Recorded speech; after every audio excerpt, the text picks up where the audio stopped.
Hoy en Memorias que Perduran, la entrevista está centrada en la figura de un arquitecto. Estudió en la Universidad Mayor de San Simón, pero actualmente también está integrando la dirección de la DISU, la Dirección de Interacción Social Universitaria, que por cierto además es responsable directo del canal 11, Televisión Universitaria. Pero además de la faceta de arquitecto hay también la faceta política. Él fue miembro militante del Movimiento de Izquierda Revolucionaria, el MIR, tuvo una participación muy fecunda en el tiempo en el que el MIR asumió incluso el gobierno. Fue gobernador del departamento de Cochabamba, fue candidato a la alcaldía y destacar también su presencia en la dirección, en el Consejo de Administración de la Cooperativa de Telecomunicaciones Cochabamba, Comteco. Nuestro entrevistado es el arquitecto Jaime Enrique de Ugarte Lascano, con quien estaremos desentrañando la semblanza de vida y conociendo datos importantes de la vida que ha tenido Jaime a lo largo de tanto tiempo. Jaime, te doy la cordial bienvenida al programa Memorias que Perduran. Tu saludo inicial para el público que verá el programa.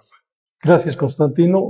Muy agradecido por la invitación a tu programa. Un saludo a todas las personas que te ven, que te conocen, que disfrutan de tus programas, que disfrutan de conocer a los cochabambinos, porque son pocos los programas que hacen conocer a los cochabambinos que de una u otra manera han aportado. Somos muchos, no te debe faltar mucho tiempo para eso, pero eres uno de los precursores que hace esto. Yo te felicito en lo personal, porque esto ayuda a las generaciones que hoy están vigentes a conocer lo que fueron algunas personas que pusieron semillas, por ejemplo, para recuperar la democracia, por ejemplo, para recuperar la autonomía universitaria.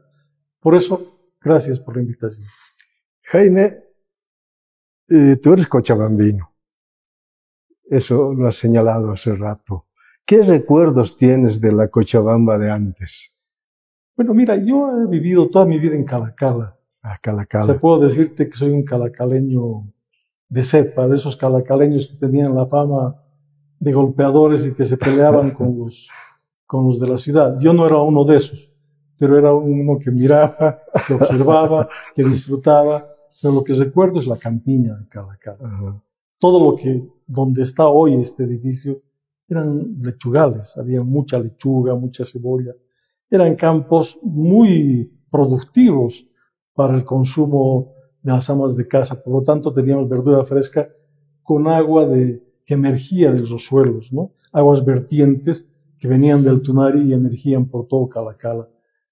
Yo tengo esa imagen y sueño que Cochabamba vuelva a ser así, verde, productiva, con la gente cuidadosa, porque así era la gente antes. Yo no sé qué ha pasado, parece que habríamos involucionado. La gente era más ordenada, más organizada, cuidaba sus plantas, cuidaba sus jardines, cuidaba las plantas que estaban en la calle. Hacíamos cola para tomar el micro a determinada hora, había puntualidad en el recorrido de los micros a Calacala, había unos taxis antiguos que se llamaban los quinienteros. La gente de mi época se debe acordar, esos quinienteros hacían fila y cada uno tomaba en fila también. O sea, había orden, había seguridad. Bueno, era más chico también, ¿no? El problema de las migraciones violentas, de las migraciones rápidas, como tiene el proceso migratorio Cochabamba y las ciudades latinoamericanas que se llenan de cinturones de pobreza, y eso a veces te causa mucha inseguridad en las ciudades. Yo quisiera ver a todo Cochabamba como era Calacala, lleno de árboles frutales. Somos una tierra pródiga que da mucho frutal en determinada época, y estas lluvias que hoy suceden no me son extrañas, me hacen recuerdo a mi niñez. Antes llovía así en Cochabamba. Llovía harto y el río Rocha se cargaba de punta a punta. Y pasaba un mes o 2 meses y quedaban grandes charcos de aguas cristalinas, tibias, donde se podía pescar plateados. O sea, mi generación ha gozado de eso. Cuando éramos niños, 8, 9, 10 años, venir con la familia al río Rocha a bañarse y pescar por los platinchos, ¿no? O sea, era una maravilla, era un crecimiento en el campo, pero con rasgos de ciudad futura, como que es ahora. Pero no hemos cuidado las cosas tan importantes como el río Rocha. No hemos cuidado el río Rocha, no hemos hecho que las alcantarillas no entren al río Rocha. Hay muchas formas técnicas de resolver esos temas ahora. Entonces, eso es recuerdo de Cochabamba. Una ciudad sencilla, tranquila, de cochabambinos que en su generalidad veníamos del campo. Veníamos del campo porque era gente que producía en el campo y descansaban en la ciudad. Pero ese proceso de migración ha sufrido una trastocación, porque ahora del campo van a los pueblos y de los pueblos vienen a Cochabamba y bueno, tenemos la mezcla que tenemos ahora. Pero no solamente del Valle Cochabambino ha sucedido esa migración, sino de todo el país. Lo que está bien, así son los procesos migratorios, así son los procesos de crecimiento urbano, pero tienen que ser rigurosamente mirados por los profesionales urbanistas para que no suceda lo que ha sucedido en el país. Son crecimientos rápidos, desordenados, con mucha diferencia de clases sociales, con mucha diferencia en ingresos económicos y que se van haciendo cada día más grande, lo que causa inseguridad ciudadana. Y además, esto también es producto de políticas económicas, no digo de este gobierno, de todos los gobiernos, porque han tenido sus errores. Entonces, con esa mirada crítica, así miro Cochabamba y deseara que vuelva a ser lo que era antes. No va a suceder, pero son sueños que como arquitecto intento darle en mi profesión y a mis estudiantes. Yo soy profesor de la Facultad de Arquitectura ya 30 años, soy profesor de tesis, soy tutor de tesis, por lo tanto estoy en la cúspide de la formación del profesional. Y siempre invoco eso en ellos, ¿no? Que cuiden su ciudad donde vivan. Y bueno, que cuiden su patria, que es Bolivia, ¿no? Entonces, si ahondamos la mirada más allá, es la patria lo que nos debe llamar la atención para que crezca armónicamente y no exista tanta diferencia. Recuerdos de la escuela, Jaime. Yo estoy en el colegio y en la escuela Merinol. La escuela Merinol, primaria y secundaria. Primaria y secundaria, he estado a los 12 años. Tengo muy gratos recuerdos de mi querida escuela Merinol, el colegio. Este colegio ha sido fundado por los padres Merinol, padres progresistas americanos, no sé de qué sector de los Estados Unidos, pero eran progresistas, muy liberales de mente y de una gran capacidad educativa con los estudiantes que estábamos en ese colegio. En primaria eran muy rigurosos, había una disciplina férrea, no impartida por los padres, sino por las madres, por las monjitas Merinol, que eran durísimas, ¿no? Y nos ponían un rigor bárbaro para andar detrás de la disciplina y de la educación, cosa que ha servido a muchos estudiantes que hemos estado en Merinol. Y la secundaria había bastante rigor en las materias sociales más que todo, ¿no? Había matemáticas, pero había un rigor especial para las materias sociales. Por lo tanto, muchos del Merinol han salido con buena formación social en matemática, en gramática, en historia sobre todo. Teníamos muy buena formación en historia. Recuerdo a un profesor que le decíamos Chichimeca, el apellidado San José tenía, era un brillante profesor que se me queda en la mente grabada hasta ahora, ¿no? Teníamos buenos profesores y es un colegio que creo nos ha formado muy bien. Y nos ha formado bien en el campo de la amistad, porque había scouts que formaba este colegio. Yo era scout, era del grupo scout de los Incas. Hemos festejado los 50 años de esa agrupación scout hace muy poco tiempo. Y bueno, un maravilloso encuentro de gente que hemos formado parte de esta agrupación tan bonita. Y lo que se dice entre los scouts, una vez scout, siempre scout. El espíritu de cooperación, el espíritu de ayudar, el espíritu de respetar la naturaleza y de solidaridad sobre todas las cosas.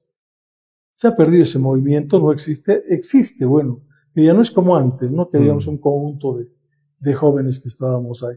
De tal manera que la escuela y el colegio ha sido algo muy formador en el término de comprender lo que es la realidad no solo cochabambina, sino también latinoamericana. Y eso se debe a estos padres que eran progresistas y nos daban una visión muy clara de lo que pasaba en Latinoamérica. Y los profesores de historia que nos daban una historia muy crítica de lo que era la sociedad antes y lo que pasábamos por esos momentos. En esos momentos pasábamos la guerrilla, ¿no? Y la insurgencia de los pueblos latinoamericanos. Por lo tanto, mi generación y muchos de esa generación hemos absorbido esa ideología de ese comportamiento rebelde de rechazar todo lo que nos parezca injusto.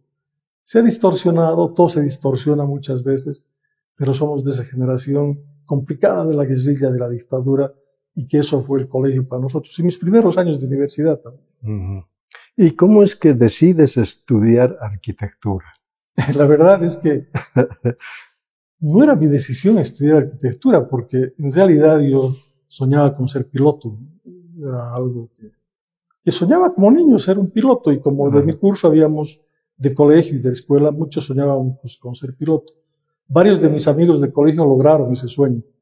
Ha habido unos 3 comandantes y que son amigos fraternales hoy en día conmigo, que han volado toda su vida. Y yo me fui al cuartel porque, bueno, mis padres no tenían las posibilidades de hacerme estudiar, eso era muy caro esa profesión. Por lo tanto, entendí esa circunstancia, que era lógico que si no había recursos para hacerlo, no podía exigir lo que no se podía, ¿no es verdad? Y decidí estudiar arquitectura. Yo gané el examen de ingreso a la universidad y, bueno, pues me fui y vi en qué carrera no había química. Me gustaba un poco la arquitectura y escogí arquitectura. Y, bueno, es la profesión que he escogido y que ahora me apasiona profundamente. Es la profesión que me hubiera arrepentido no estudiarla. Me apasiona porque es arte, es sensibilidad, es imaginación y es algo básico, es comprender la naturaleza humana para poder darle la forma correcta para que viva, ¿no? Y eso sucede tanto para el ciudadano, la familia y para la ciudad. La urbanización es parte de hacer que eso sea vivible, sea sensibilidad. El espacio refleja sensibilidad. Por lo tanto, es una profesión que amo porque me permite investigar.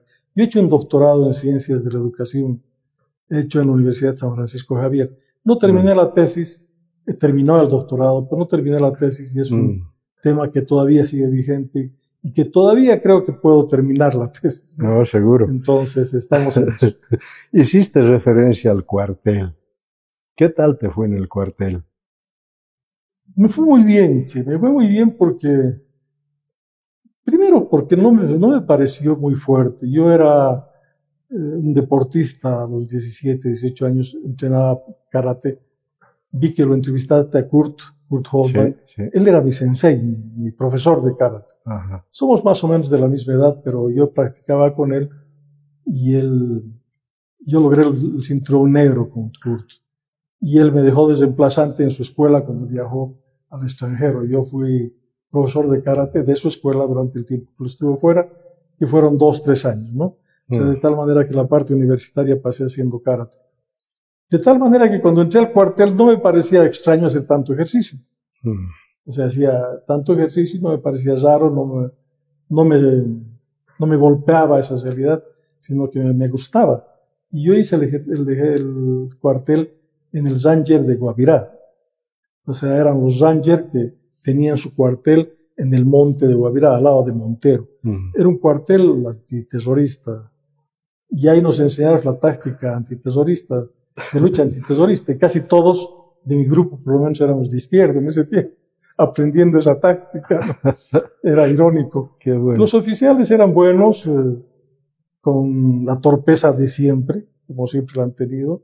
Y era un ejército, era un cuartel con mucha disciplina, como tiene que ser el Ranger, y con muchas exigencias de destrezas en el monte, ¿no? Nos lanzaron al monte solos para salir de ahí a los 3 días, sin conocer absolutamente nada. Tampoco la pasamos tan mal, era una fiesta para todos los soldados. Éramos bachilleres, ¿no? Habían diferencias, digamos, con los que venían del campo. Nos separaron los bachilleres acá, los soldados. Bueno, pero fue interesante quedé bien, me dieron una paliza de la madre antes de irme, porque tuve la mala suerte de golpear a un cabo, yo no sabía que tenía ese grado, pero fue mortal esa paliza. Bueno, así es el cuartel, y yo quedé con buenos recuerdos, no con malos. Ese fue parte de los recuerdos, pero nada más. Por lo demás, todo muy bien. Conviví con la gente oriental de Santa Cruz, pero la gente del oriente de verdad, la gente de Portachuelo, la gente de Montero, la gente de Guavirá, había muy poco colla, digamos, ¿no? Entonces aprendí a apreciar mucho a la gente cruceña, a la gente del campo de Santa Cruz, al Camba, que encontré rasgos de gran amistad con ellos que hasta ahora los mantengo, ¿no? Volvamos a la universidad. ¿Qué tal te fue en la carrera de arquitectura? Me fue como a todos los estudiantes de colegio, no como a todos, porque los primeros años estaba manejada la universidad por el CENES, era un comité nacional, Consejo Nacional de Educación Superior. Entonces, por ejemplo, para el básico, todas las facultades se dividían por áreas, humanidades, sociales, matemáticas. Y arquitectura estaba en el área de las ciencias civiles, ingenierías civiles, ingenierías de mucha matemática. Y los primeros cursos hacían mucha matemática y arquitectura también. Matemática que yo no había llevado en colegio, ¿no? Y entrar a hacer matemática y física que yo no había llevado a tal profundidad, bueno, hizo que varios hicimos ese primer año porque hacíamos con los de ingeniería. Nos quedemos, pues, ese primer semestre. Y me fue mal. Pero después vencí esas dos materias y creo que me fue muy bien. O sea, fui buen profesor. Fui auxiliar de docencia de la facultad. Eso me sirvió mucho para la docencia posteriormente. Y fui auxiliar de docencia con examen de competencia. No fui escogido por el docente.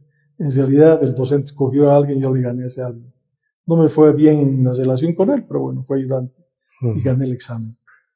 Antes era serio ser auxiliar de docencia. Como siempre es serio, ¿no? Se necesita gente con mucho conocimiento, pero las formas de ingresar ahí eran diferentes.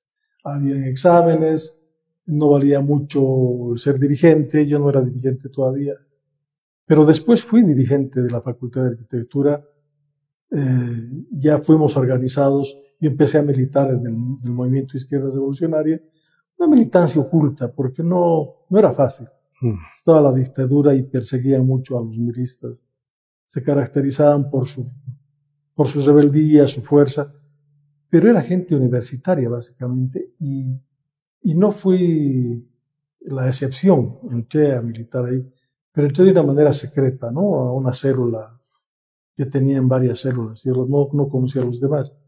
Entonces yo empecé a ver la política, que nunca la había visto, yo era más bien medio hippie.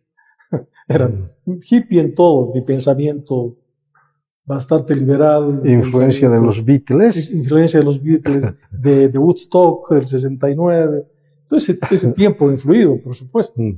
Y con pero siempre libertario, ¿no? Siempre solidario, eso era el movimiento hippie. Solidaridad, libertad, paz, amor. Algunos llevaban a la exageración, pero digamos aquí no había eso. Entonces empecé a militar con el MIR y empecé a abrir la mente a la política y empecé a pasar cursos de marxismo, de todas esas cosas que ahora parecen intrascendentes, ¿no? Que supuestamente ya no sirven. Creo que todo conocimiento sirve a las personas. El análisis siempre tiene que tener rasgos básicos de lo que es la dialéctica, y eso es marxismo. Entonces, bueno, todas esas cosas empezamos a aprender y empezamos a ver la política en serio. Y empezamos a ver el peligro que corríamos por ejercer ese tipo de acciones políticas que ejercíamos, ¿no?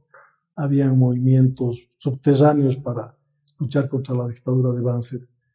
Y después las otras dictaduras que se vinieron.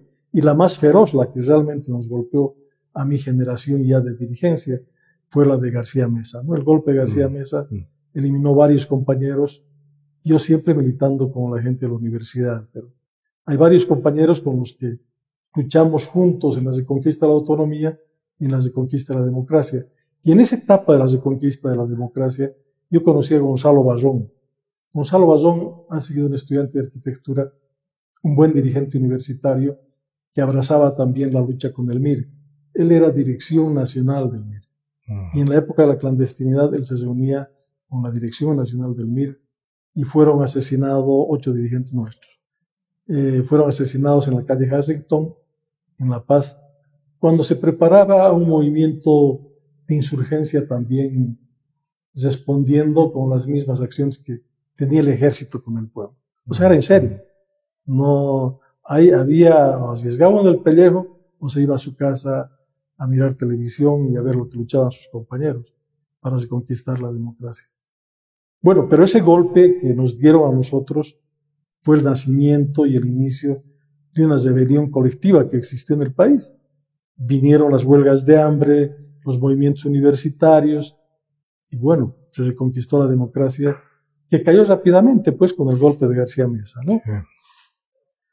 Pero bueno, seguimos con la lucha y en la universidad, cuando ya se iba García Meza, se hizo un movimiento que empezó en la Facultad de Arquitectura, y un movimiento que decíamos, queremos estudiar, pero estudiar mejor. O sea, no como ahora. Queremos que se cambien las cosas. Es todo un movimiento interesante, académico, y ese movimiento académico resolvió ponerlo al decano que había sido electo democráticamente, don Freddy Araníbar. El arquitecto Araníbar, que tal vez ha escuchado de él. Este arquitecto fue elegido democráticamente y el que estaba ahí era impuesto por la dictadura y por el rector militar, y lo que hicimos nosotros fue decirles váyanse o lo sacamos. Y bueno, arquitectos que también no muy comprometidos, creo yo, con el régimen, sino aprovecharon la oportunidad para hacer. No tenían muchos compromisos políticos con el régimen. Estoy seguro ahora, ya viendo la perspectiva y sin ninguna pasión. Buenos arquitectos. Les dijimos que se vayan, se fueron y lo pusimos nuevamente al decano que elegimos. Lo posesionamos a Freddy Araníbar y lo llevamos a don Picucho Trigo. Tengo una foto por ahí con don Picucho Trigo. Y a él también lo volvimos como rector. Le devolvimos su puesto como rector para que ejerza desde mi facultad. Entonces pasó una hora y cerraron la Facultad de Arquitectura, la rodearon, y nosotros nos desplazamos por toda la universidad se solidarizó con la arquitectura, nos fuimos a la asamblea y decidimos una gran movilización y una gran huelga de hambre nacional. Y ahí reconquistamos la democracia. O sea que Cochabamba y la Facultad de Arquitectura fue la que inició ese proceso de reconquista de la democracia universitaria, digamos, ¿no? Que fue el inicio de la otra democracia también. De hecho, el MIR en ese tiempo ya estuvo involucrado entre los estudiantes de la San Simón. Claro. Yo era ejecutivo de la FUL y era del MIR. O sea que nosotros estábamos realmente asumiendo con mucha responsabilidad nuestra conciencia de hacer dirección para el objetivo de recuperar la autonomía universitaria y buscar la forma de hacer que el pueblo se una o nos unamos nosotros al pueblo para la lucha contra la dictadura. Terminada la carrera de arquitectura, ¿dónde empiezas a ejercer tu profesión? Acá en Cochabamba yo trabajé con el arquitecto Rolando Salamanca, fue mi profesor, un buen amigo, quedamos muy amigos con los profesores, don Raúl Aguilar, en paz descanse, quien fue un gran profesor de guía, que bueno, me dio muchos consejos sobre la arquitectura y sobre la política. Pero con Rolando hicimos una empresa. Hicimos una empresa constructora. Yo en realidad empecé a trabajar muy entrada a la Facultad de Arquitectura, era dibujante. Y después ya puse mi oficina privada, pública, personal.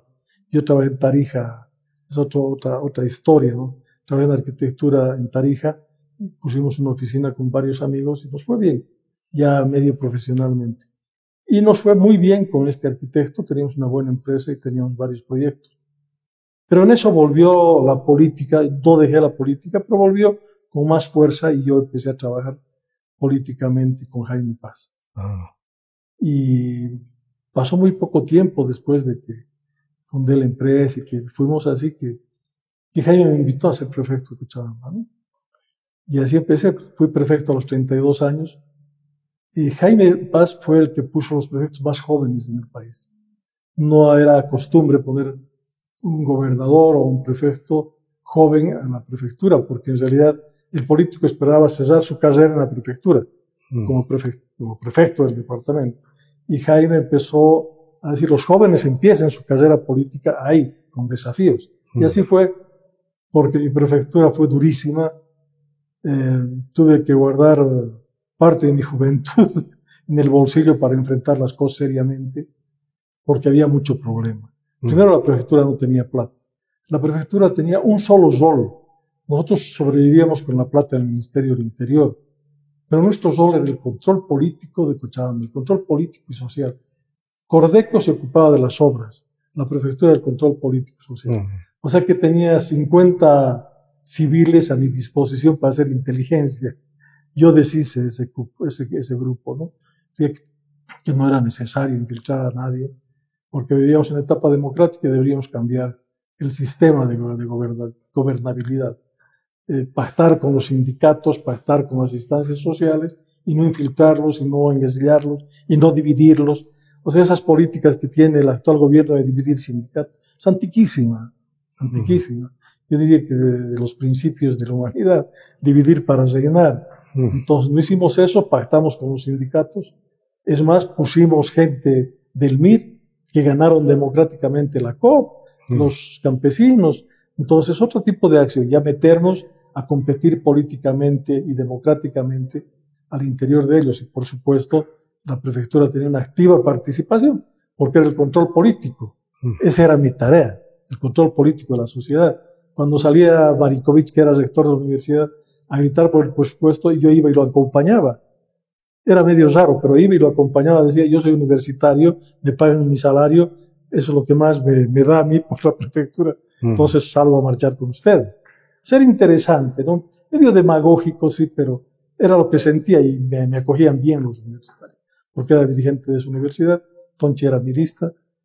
O sea que teníamos cierta hegemonía social, digamos, pero no hicimos lo que inteligentemente hizo el MAS. Agarró las organizaciones sociales y formó un partido político. Sí. Entonces el MIR conservó nomás siendo partido sin meterse mucho a las organizaciones sociales, pero eso es por respeto, ¿no?, a la independencia que deben tener estas organizaciones para luchar por sus derechos. De modo que tú has conocido muy de cerca a Jaime Paz Zamora. Muy de cerca, es mi amigo personal ahora. El año pasado, en su cumpleaños, es el 15 de abril su cumpleaños. He estado presente en su cumpleaños. Es el aniversario de Tarija, ¿no? Sí, es el aniversario de Tarija. Entonces hemos estado todos los que él cree que somos sus amigos, pero que también nos apoyó mucho en la época política. Por lo tanto, yo lo quiero mucho personalmente a Jaime como hombre y lo admiro como político, ¿no? Es un buen hombre, es una buena persona, es un tipo brillante y creo que ha sido un gran estadista. Y un poco ha dejado en todos los que seguimos sus preceptos algo de él. Muy libertario, le gusta mucho la libertad.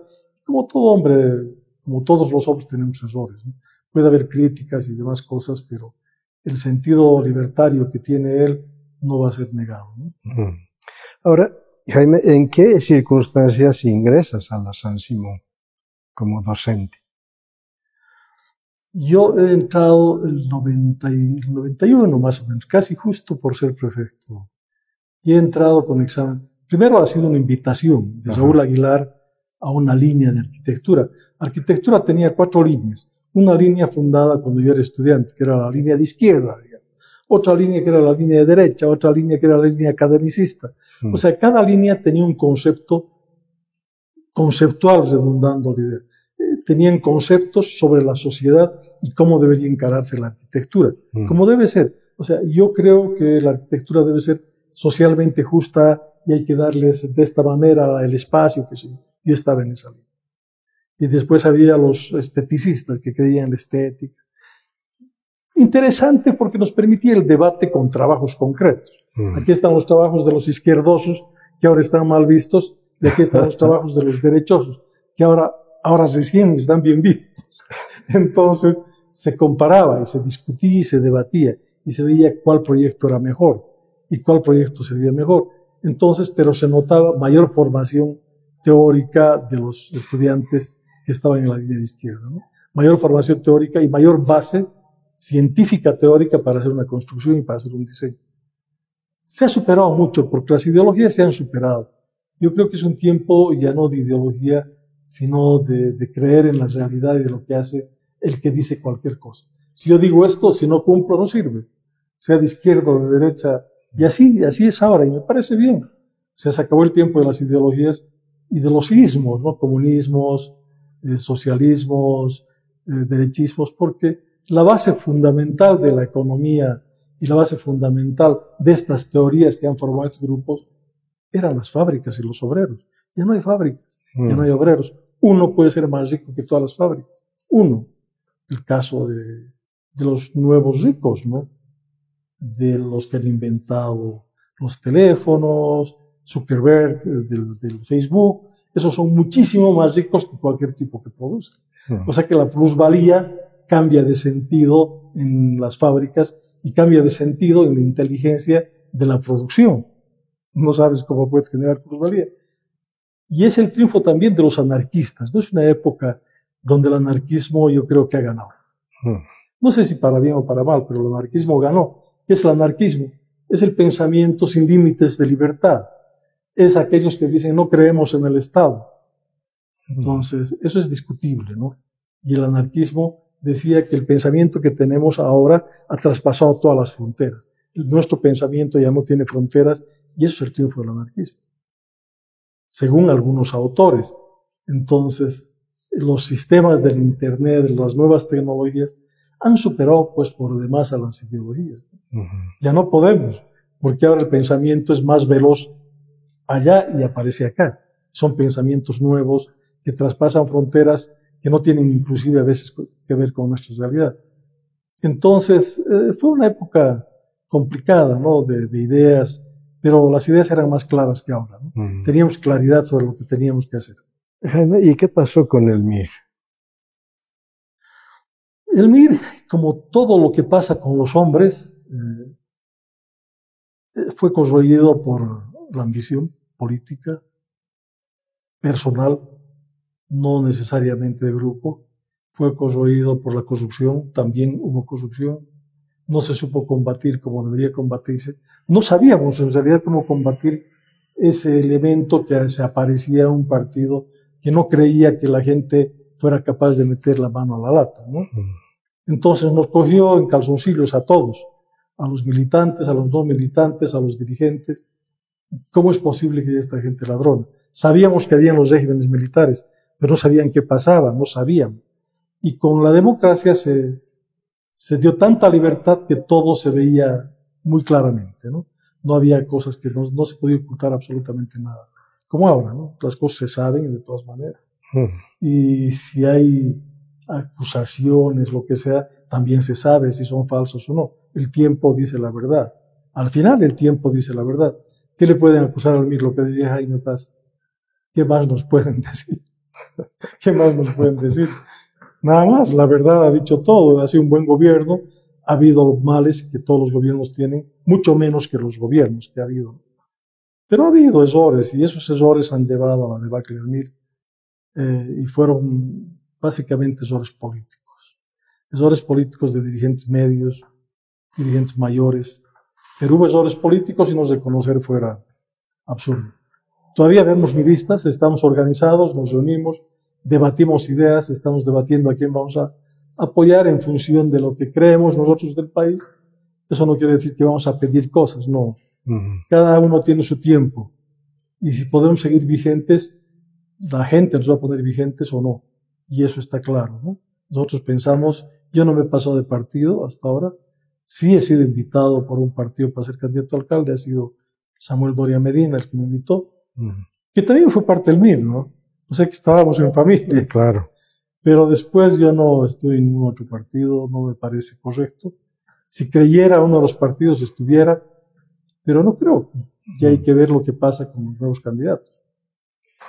Jaime, ¿eres más arquitecto, más político? Yo creo que soy los dos. Los dos. Los dos, porque creo en la técnica, creo en la ciencia, creo en mi profesión de arquitecto, sigo ejerciéndola. Soy docente, todo el tiempo ando hablando sobre la arquitectura, pero ando ligándola a la política, sobre todo cuando hago urbanismo. El urbanismo está muy ligado a la política. Y la arquitectura está muy ligada a la política por la economía. O sea, no puedo desligar. Y creo que todas las profesiones somos así. algunas más que otras, ¿no? O sea, yo como arquitecto tengo que valorar cómo diseño algo para alguien o cómo diseño algo para algunos cuando hacemos planes sociales. Cómo diseñamos, cómo bajo costos, cómo encaramos su realidad social, cómo hacemos que esa urbanización o ese conjunto de viviendas pueda ser autosostenible, que esa urbanización tenga algún método para ahorrar luz, para ahorrar agua, qué sé yo. Entonces, siempre pensando en la economía, la política, porque eso influye. Las políticas de gobierno influyen en las acciones del arquitecto. Yo he estado de director general de vivienda del gobierno de Gonzalo Sánchez, porque el MIR estaba ahí, no porque he sido director general de vivienda. En algún momento fui viceministro de vivienda y conozco bien el tema de la vivienda en Bolivia, ¿no? En ese tiempo habían, yo creo que viendo la realidad latinoamericana, no es mucho, había 80.000 personas que tenían déficit de vivienda, sí. Y había como 100 y tantos mil que había un déficit negativo por la calidad de viviendas que tenían. Había mala vivienda para 160.000 personas. Y nos hemos dedicado a eso. Primero, a cuidar del Chagas de esa gente que tenía su vivienda no adecuada para los momentos. Si usted se acuerda, el 2001, había un montón de vivienditas blancas por todo el campo. Hacíamos baños también. Habían casitas blancas. Eso es contra el Chagas, ¿no? Es poner cal. Y había baños que también era muy importante para la higiene. O sea, se hizo cosas, pero no pudimos hacer mucho porque Sánchez de Lozada tuvo que salir del país por causa de un movimiento popular que lo sacó y ahí estaba Evo Morales. Así fue. Yo no sé si fue mejor. O sea, el tiempo ha juzgado ya. Hemos visto cómo ha sido esa época. Ya no hay que decir nada. La gente ya sabe cómo fue. Otra faceta de tu vida ha estado ligado a la cooperativa de telecomunicaciones Cochabamba, Comteco. Así es. ¿Qué tal te fue en Yo creo que me fue bien. Consejo de Administración? Me fue bien, terminé bien, pero después me fue mal. Me fue mal porque hubieron acusaciones absurdas que con el tiempo han caído, ¿no? Porque había un problema con ENDE. ENDE compró, o sea, ¿cómo fue? Comteco compró Elfec. Comteco compró Elfec, que fue un buen negocio, creo yo. Un buen negocio en el sentido de afinidad y de complementariedad de acciones. Necesitábamos postes de teléfono. Yo no estaba en Comteco. Eso es lo raro, de cómo yo aparezco ahí. O sea, yo entré el 2010 a Comteco y entré con la mejor votación de los últimos 10 años a Comteco. Con muy buena votación. Y bueno, se compró Elfec el 2008. Yo participé ahí porque ya me interesaba Comteco. Vi cómo hacían, no podía decir nada, no podía opinar, porque por supuesto no era mi responsabilidad. Pero cuando entré yo, ya había el conflicto del precio de Comteco con el que había comprado Elfec. Bueno, yo pedí el informe que tenía que pedir y dijeron que todo estaba bien y se acabó. Yo no soy fiscal. Y el gobierno me pidió que yo los procese a los que estaban ahí. Yo les dije que no porque no es mi labor. Claro. Aquí, frente a la denuncia, aquí está lo que han hecho. Y está todo correcto. Si hay cosas más allá, yo no puedo estar investigando eso. Investíguenlos. Todo lo que quieran de acá, pero investíguenlos ustedes. Se enojaron mucho los del gobierno conmigo, ¿no? Querían que haga su trabajo sucio. Yo me negué. Pasó todo el tiempo ya, fueron muchas cosas que hubieron. Nos quitaron el FEC. Yo traté de recuperar Evo Morales conmigo porque lo conozco a Evo desde que él era militante chapareño. Yo hice campaña con él para Jaime Paz. Se hizo un pacto con Evo Morales, Evo diputado, Jaime presidente. Entonces hicimos campaña en el Chapare. Es una anécdota, pero que vale, ¿no? Después Evo ya sacó sus uñas y le metió duro a la presidencia y logró la presidencia. Probablemente por eso te vinculan con el MAS. Probablemente. Claro, y además tengo fotos con él, pero de ahí que yo sea masista, imposible, ¿no? No pienso igual que ellos, ¿no? Seré de izquierda, pero no de esa izquierda. Yo soy socialdemócrata para ser más definitivo, ¿no? Y eso siempre fue el mío, socialdemocracia. Quiere decir Estado y sociedad, Estado y empresa privada. Donde falta empresa privada, entra la empresa privada. donde falta Estado, entra el Estado boliviano. Entonces hay cosas que no puede hacer la empresa privada porque no les resulta ganancioso. La salud, la educación, básicamente. Los Países Bajos son eso, ¿no? Bueno, pero fue así. Entonces me agarraron y dijeron, vos no los has juzgado, entonces vos también estás con ellos. Y viene un problema legal, pero terminó bien, ¿no? No pasó nada. Por eso digo, el tiempo arregla las cosas, dice la verdad. Y así fue. Pero dejamos nosotros en Comteco $60 millones de ganancia pura, de ganancia que estaba en la caja para que esa caja se utilice en inversión y no en gastos superfluos. Y te contaba que este edificio fue un concurso, pero entraron las autoridades nuevas, dijeron este concurso no sirve, venga una empresa constructora, construye cualquier cosa, ¿no? A mí estéticamente este edificio no me gusta. Y esto tenía que ser un icono de la inteligencia artificial, de ese tiempo ya. Y las inversiones fueron buenas porque estaban destinadas a proteger el capital del socio. Bajaron los bonos, ¿sí? Entonces tu capital es menor ahora, pero ahora no es nada, ha desaparecido. Y hicimos inversiones para precautelar con la visión de que la tecnología iba a ser diferente. Pero viendo los otros países ya sabíamos de qué se trataba la otra tecnología, no había nada que inventar. Nosotros seguimos eso, creo que lo hicimos bien, pero no se siguió el camino. No se siguió el buen camino, no sé quién para juzgar, pero los resultados están a la vista. En menos de 10 años de nuestra salida, ya no hay Comteco. Entonces los resultados están a la vista. Una pena. Está en crisis, ¿no? Está en crisis. Hay juicios, hay una nueva denuncia de que se han perdido 6 millones de bolivianos. Se han perdido 6 millones de bolivianos. Bueno, suceden estas cosas medio extrañas, pero que deberían resolverse, ¿no? Como deberían ser. O sea, fue un buen paso, una buena experiencia. Creo que dejamos una huella importante de trabajo, de gestión, pero además de no hacer política en una empresa que no merece que se haga política. En tu actividad como arquitecto se dice que también has contribuido muchísimo en el desarrollo arquitectónico de Cochabamba. Yo creo que esa contribución, más que en obras mías, está en la formación de estudiantes. Eso es mayor contribución porque son hartos. Hay un estudiante de arquitectura que ahora me sorprende, que fue estudiante mío, que está trabajando en la alcaldía, que es muy buen profesional, está haciendo unos diseños excelentes. Charlaba con él hace poco tiempo, me mostraba sus proyectos brillantes. Eso creo que sí me aporta. Y en la parte urbana, ¿no? Que sí hemos hecho algo nosotros en la parte de proteger la laguna de la Angostura, de proteger el patrimonio histórico. Yo cuando prefecto me opuse como arquitecto a que construya un edificio al centro del templo de las Carmelitas, ¿no? El templo que está frente al Colegio Mejillones. Sí. Bueno, nos opusimos a que construyan un edificio ahí. Y eso querían hacer los padres, ¿no? Les dijimos que no iban a hacer eso y que el camino correcto es la restauración, que después se hizo así. Pero no fui solo, hicimos un conjunto de movilización, yo a la cabeza como prefecto movilizándome para que no se haga eso con los estudiantes y profesores de arquitectura. Y formamos además el grupo de defensa del medio ambiente en la prefectura. Invitamos a todas las organizaciones sociales para que participen de ese grupo. ¿Qué hicimos cuando la prefectura, en función del desarrollo de Cochabamba? Primero, prohibimos la extracción de troncas del Chapare. O sea, pusimos trancas y empezamos a decomisar todo y conseguimos una minuta de comunicación del Parlamento para que así sea.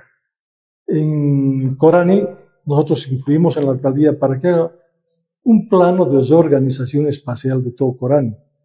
¿Eso por qué? Porque ya veíamos lo que se venía. Veía que Corani es un desastre.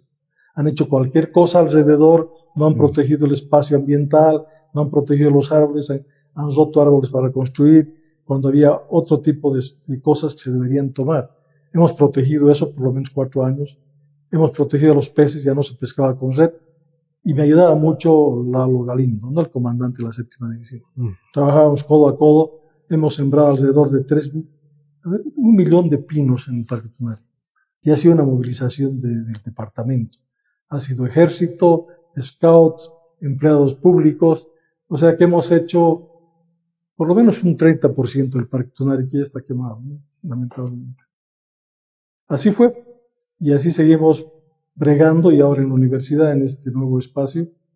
Yo salí hace poco del espacio de la dirección de la carrera de arquitectura, y ahora estoy en esto, que es otro desafío importante, ¿no? Estás en la dirección de Interacción Social Universitaria, la DISU. Es la Interacción Social Universitaria. ¿Qué planes tienes de momento para impulsar desde esta unidad académica? ¿De qué se trata la DISU? Es una dirección de trascendental importancia, creo yo, como todas las otras, pero esta en particular porque tiene que recoger lo que hace la universidad y proyectarla a la sociedad. Tiene que interactuar con la sociedad boliviana, cochabambina, todo lo que hace la universidad y todo lo que produce la universidad. ¿Qué produce la universidad? Ciencia. O sea, tengo que mostrar lo que ha hecho. O sea, eso obliga a que nosotros exijamos a que las facultades que investigan hagan ciencia, pero ciencia posible, ciencia para la sociedad, ciencia concreta y que apoye y aporte básicamente en el ahora, no en el mañana. También se puede prever, por supuesto, pero básicamente esa es la idea. ¿Qué más aporta la universidad? Organización, conocimiento. Todo eso tenemos que plasmar y mostrar. ¿Cuáles son nuestros instrumentos? La televisión universitaria y también la imprenta universitaria.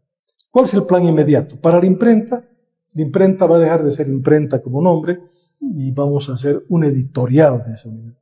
De tal manera que la universidad publique libros importantes para la sociedad y que sea una marca a imprimir en la universidad. Una marca y compromiso de diagramación, de forma de presentación, pero además de calidad en la lectura, ¿no? O sea, la universidad tiene que convertirse en ese ícono de expresión de la sociedad también. Por eso, lo que tenemos nosotros, imprenta, se convierte en editorial. Televisión universitaria es un factor importante de la lucha contra los depredadores del medio ambiente. O sea, la universidad se convertirá en un instrumento de protección del medio ambiente. No solamente que vayan a filmar incendios, sino que vayamos a formar para protegernos de los incendios. Entonces, el sentido de la comunicación de la televisión universitaria tiene que cambiar. Obviamente, todos estos planes tienen que ser compartidos con las autoridades de la universidad, que ya hemos empezado a hacer. Segunda cosa, la universidad debe ser un precursor de la libertad y de la libertad de expresión al interior, pero también debe ser un precursor del debate de las ideas. De aquí a un mes más o menos va a existir un foro que creemos que es muy importante para nosotros, donde van a participar todos los candidatos a la presidencia, espero que lo hagan, y donde van a participar empresarios privados y van a participar también algunas entidades sociales de Cochabamba. Este evento es sobre la factibilidad de hacer empresas universitarias para que puedan ser sustentables y sostenibles, y cómo estos candidatos hacen que nosotros podamos generar esas empresas. Ya tenemos algunas empresas. CEFO, que produce material de trabajo para las semillas, etcétera, etcétera. Tenemos ese tipo de empresas productivas. Queremos ver cómo la empresa privada puede aportar a hacer eso, lo que pasa en otros países, ¿no? La empresa privada tiene una alianza estratégica con empresas universitarias, sobre todo de investigación química, de investigación bioquímica, y producen grandes farmacéuticas, empresas universitarias, pero con capitales a veces privados. Esto decir en algún tiempo, o en mi época, era pecado. ¿Cómo la empresa? No. O sea, tenemos que hacer una acción química, diría yo, entre la empresa privada y la universidad. Y la universidad debe dar su ciencia, su tecnología, su investigación con capitales de ellos para que sirvan a la población más desprotegida del país. Entonces, esto puede ser discutible, pero esto es lo que vamos a hacer en un evento donde el Estado diga su palabra. ¿Qué hace el Estado frente a la universidad a la que no le dan ya tanto presupuesto como antes? Cada vez estamos más de nuestros recursos y la universidad pública debe ser del Estado. Es la universidad, es el lugar donde el Estado debe cumplir realmente su acción, su proyecto, pero además su importante tarea de formar a la gente, ¿no es verdad? Entonces, para eso paga, para formar a los estudiantes. No lo podemos hacer solos nosotros, pero podemos coadyuvar a que tenga mejores condiciones económicas la universidad, y en eso están nuestras empresas, y vamos a ver qué dicen los candidatos sobre eso. O sea, es abrir el debate sobre un tema tabú para la universidad y para afuera, qué hace la empresa privada o estos políticos acá. No proponen ideas. O sea, nosotros nos basamos y hacemos de esas ideas nuestras para proyectar adelante lo que debe ser la nueva universidad. Y bueno, los trabajos de investigación en el campo, ¿no? Estamos formando a soldados en varias cosas. Ya se ha hecho este trabajo y vamos a seguirlo haciendo. Se está formando a soldados en el tema de las abejitas y de la miel, en varios temas. Y muchos de los soldados que han aprendido esto en los cuarteles, impartido por profesores de la universidad, y han ido a sus comunidades y han formado equipos de producción muy interesantes, ¿no? Entonces vamos a seguir con eso, vamos a fortalecer eso y vamos a aportar a la sociedad como debe hacerlo la universidad. ¿Planes para el canal universitario? Hacerlo más moderno, poner streaming, poner lo que tienen los otros canales, Netflix, hacer una especie de Netflix, pero de producción nuestra, de producción nacional, competir con la globalidad, entonces que no hay otra, ¿no es verdad? O sea, tenemos que competir con la globalidad. El canal universitario, de la manera en la que se plantea, cada vez tiene menos audiencia. ¿Cómo se compite en esta época? Con mayor audiencia. O sea, mayores cosas para los jóvenes. Debe tener YouTube, debe tener todos los instrumentos que ahora manejan los otros canales. Debemos competir con ellos. Ahora, el canal universitario está bien en la producción propia del canal. Produce bastante. Producen programas, producen cosas que son interesantes, pero que deben racionalizarse un poco más en el marco de la competencia. Pero no solamente la competencia, es también tener beneficio económico para este canal. Y este canal se puede autosustentar. Es otro ejemplo de lo que te decía. El mejor canal de Chile. ¿Por qué hablo de Chile? Porque ya no hay nada nuevo bajo el sol, ¿no? Ya no se puede inventar el agua tibia. Chile, el mejor canal que tiene es el universitario. El universitario. Y eso es porque la empresa privada maneja. Pero no es porque la empresa privada es un gran manejador. Le interesa la economía y por lo tanto va a poner capital que no tenemos nosotros, que tiene que poner capital a nuestro canal si es que hacemos eso. No digo que hagamos, si es que hacemos eso, pero tiene que mantener su esencia de lo que es nuestro canal. Es de los cochabambinos, es del pueblo y tiene que mantener esa esencia popular, esa esencia social. Sí, combinado con el capital privado que dé beneficios para que tengamos un mejor canal. Si es posible, el mejor del país. Esa es la idea a grandísimos rasgos, ¿no? Hablemos de reconocimientos. Primero, a tu labor académica. Bueno, reconocimientos que se dan a todos los docentes, ¿no? Por los 10 años de docencia, por los 25 años de docencia, y espero seguir andando.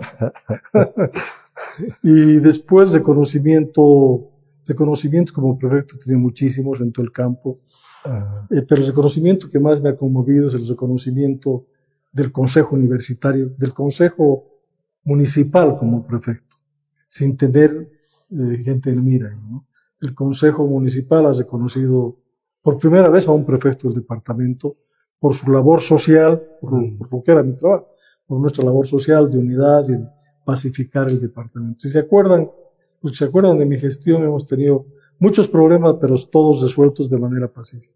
No hemos lanzado gases, hemos tomado presos, pero los que asaltaron la universidad, que es un trabajo con la gente del Ministerio de Gobierno.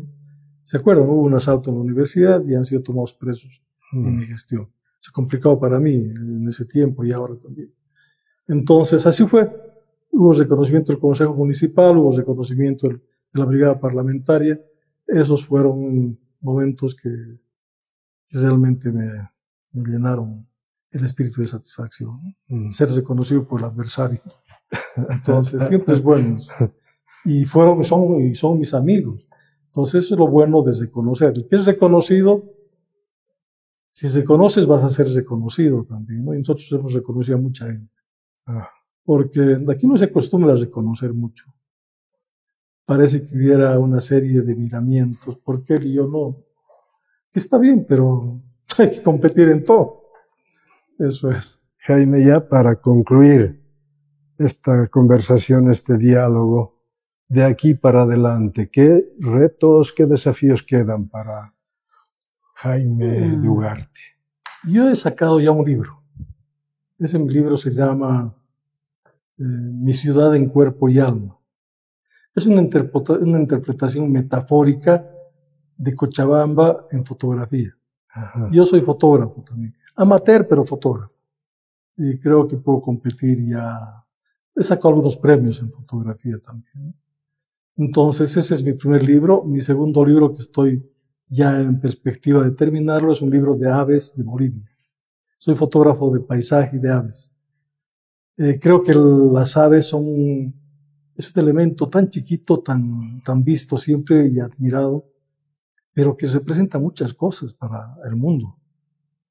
Y yo he aprendido a valorar cada avecita que veo, y tengo fotografías, muchísimas fotos que van a estar plasmadas en un libro, acompañados de un buen artista que va a ir la fotografía y va a haber una acuarela del ave.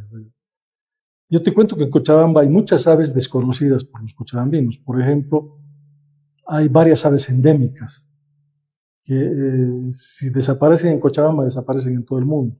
Por ejemplo, hay un colibrí negro. No hay en otro lado del mundo. Es un colibrí negro con espalda azul, celeste, con un rojo aquí. Hermosísimo. Este colibrí se llama tiene de nombre científico Aglaectis pamela. Es en el único lugar del mundo que hay es en Cochabamba, pero están haciendo desaparecer su hábitat. Ya no hay mucho. En Cochabamba hay otro pajarito que se llama matozalero cochabambino. Es un pajarito así chiquito, amarillo, con espalda negra, que tampoco ya hay mucho, pero hay antes había cualquier cantidad, yo me acuerdo de niño cómo había. Después en Cochabamba hay el ave icónica de Guatemala, que es el quetzal. O sea, en Cochabamba hay quetzal. Hay quetzal. En la parte de Cehuencas. Hay quetzal, hermosos los quetzales, van a salir esas fotos, y nadie creía que había en Cochabamba. ¿Y eso dónde es en Cochabamba? Hay en el Parque Casasco. Después hay un pájaro carpintero rarísimo, que es el pájaro carpintero de cuello rojo, que también está en el Parque Casasco. Después otro pájaro que me impresionó es el gallito de la roca, que es el ave icónica del Perú. O sea, tiene un nombre peruviano, no sé qué cosas, no recuerdo muy bien, pero esa ave también hay en el Parque Casasco. O sea, imagínate, en un solo lugar la cantidad de concentración de aves hermosas, y que la gente se pasa sin mirarlo, ¿no?